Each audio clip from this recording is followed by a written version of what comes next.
one of my favorite series of all time, Deus Ex. So Deus Ex Mankind Divided, here on stage.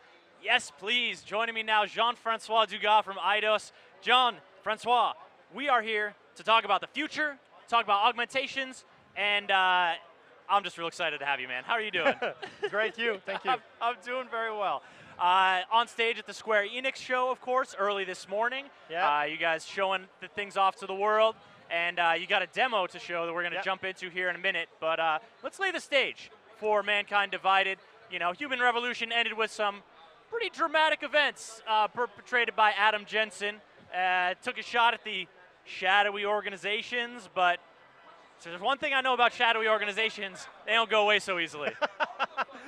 and I guess you're right. Actually, we're 2 years past Human Revolution. And now after the events you were talking about, now the world is way more divided than before, hence the title. And augmented citizens are now seen as a threat for the normal people. And there's a lot of fears, and now governments are enacting laws to make sure that those people are put in ghettos as much as possible. And if they're not, their life is miserable among the other people because now they're being pointed. They're being persecuted. Exactly. So it's a tough You guys don't world. shy away from that heavy stuff, huh? I guess not. But you grapple with it in such a fascinating way. It's one of the things that I think people love about the series is the way you take on, you use the augmentation sort of divide to cast light and to address these big social issues. Absolutely. I think that was important to us through entertainment, through fiction, to get into the real stuff that is going in real life and make, hopefully, maybe people think a little bit about these things. Yeah. And but from the entertainment standpoint, Adam Jensen is back. Like now, he's not working for Sarif Industries anymore. Yeah, who's paying this guy? It's an international counter-terrorist agency called Task Force 29. It's a subdivision created by Interpol. Okay. And now Adam Jensen is trying to fight the chaos, is trying to bring some stability to the world, but he also has a double agenda. Like he said, like the people in the shadows, they don't go away easily. And he hopes through that agency he can get closer to them and hopefully stop them from shaping the world the way they do. Stop them from, putting their hand on the wheel in such an overt way. Yes. So here we are, like, launching into a mission. We've got sort of a dropship taking us in. Can you set the stage for what we're going to be seeing once his metal boots hit the ground? Yeah, absolutely. Well, I don't know if he's upgraded to metal boots yet, or metal legs. We don't know yet. It depends on players, right? Yeah, absolutely. Now he's going to a complex or a ghetto in the outskirts of Prague that we call that place is with teeming. affection. Yeah, it's called Golem City, or the real name it's the Utilec Complex. And it's a ghetto where a lot of augmented citizens are being put in, etc. And there's a faction there that is called the Augmented Rights Coalition that is led by a guy named Talos Rucker that are trying to defend the rights of augmented people and trying to make sure that they're not persecuted, etc., etc. But early in the game, there's a big terrorist attack that happens, and guess what? Those are the prime suspects. But they're in this ghetto. It's hard to get there. Even like the police are just going at the beginning of the ghetto. They don't go deep in.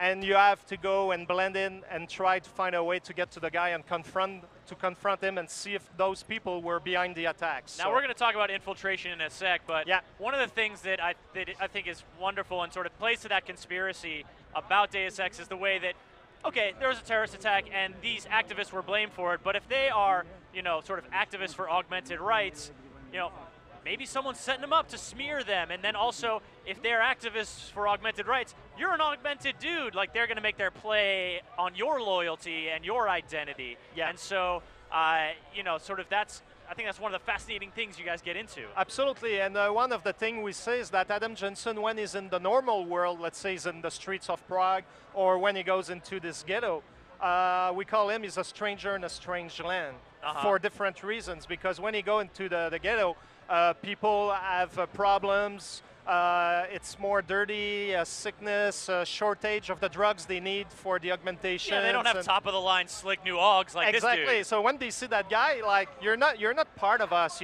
because you're so shiny and everything.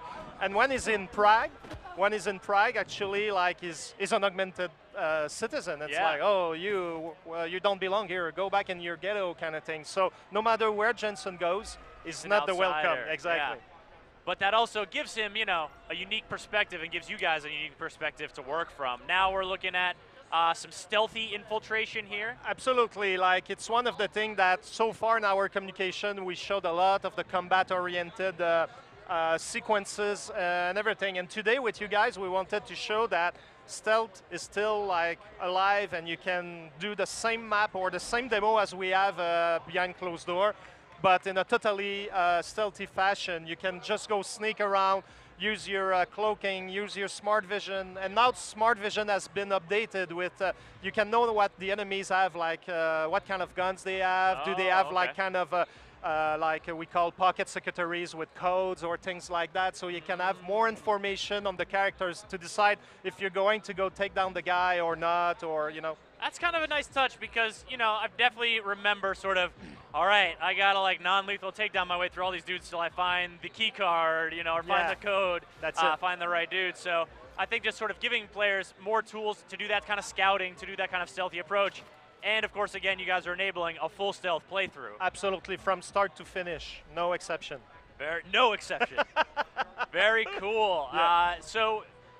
But not everyone wants to do the stealth thing. Like it's very exacting. Sometimes it's sort of a puzzle that a lot of people relish. Yeah. But I mean, come on, man. You've got these arms, these gun arms. This You've got gun all arms. sort of like this power, these elbow blades. That's like it. sometimes you just want to wreck house. Exactly, and that was important to us to really beef up the combat experience, to bring it on the same level as stealth, because for a lot of players, they thought that Deus Ex, it needs to be played stealthily. And it's not, and for us, that's never been true. It needs to be played the way you want to play it. Yeah. But you want it. So it was important that we made the combat more gritty, those gun arms that are punchy, that the way you play with your augmentations, it's faster than ever, and you'll be able to sustain quite a lot of intense drama on screen. Yeah, we're getting a little bit of drama here Exactly. right now. Is that that sort of triangular impingement? Is that It's the Titan shield. Yeah, is that the one where he just sort of looks like this black matte Exactly. geometry guy? I don't know how to describe it. Yeah. It's true nanotechnology, and he has this cover shield. Now he can go in the open without taking cover and just shooting at things. But of course, your energy is going to deplete, so you have Pretty quickly, yeah. Exactly, you have Yeah. to manage it a bit, but you're going to be able to take way more risks as you move forward into Mankind Divided. Definitely some cool new augmentations on display. One of my favorite things actually in series history was in Invisible War being able to like maybe choose an augmentation that some other guys developed. It's maybe like not quite the functionality intended. You guys dabbling in the black market at all? Anything shady coming up through Mankind Divided? It's a very interesting question. It's very interesting. Oh, all right. I got your E3 vibe right there. And I mean, come on, in a place like that, there's got to be something shady going on. Always something shady or conspiracy going on behind the scenes in Deus Ex. That's one of the thrills of the series. Jean-Francois, thank you so much for coming on. Such a great sport to talk to us about Mankind Divided here at E3 2015. All right, folks, we're going to take a quick break. Up next on the stage, the show that kicked off Microsoft's excellent press conference yesterday, Halo 5 Guardians.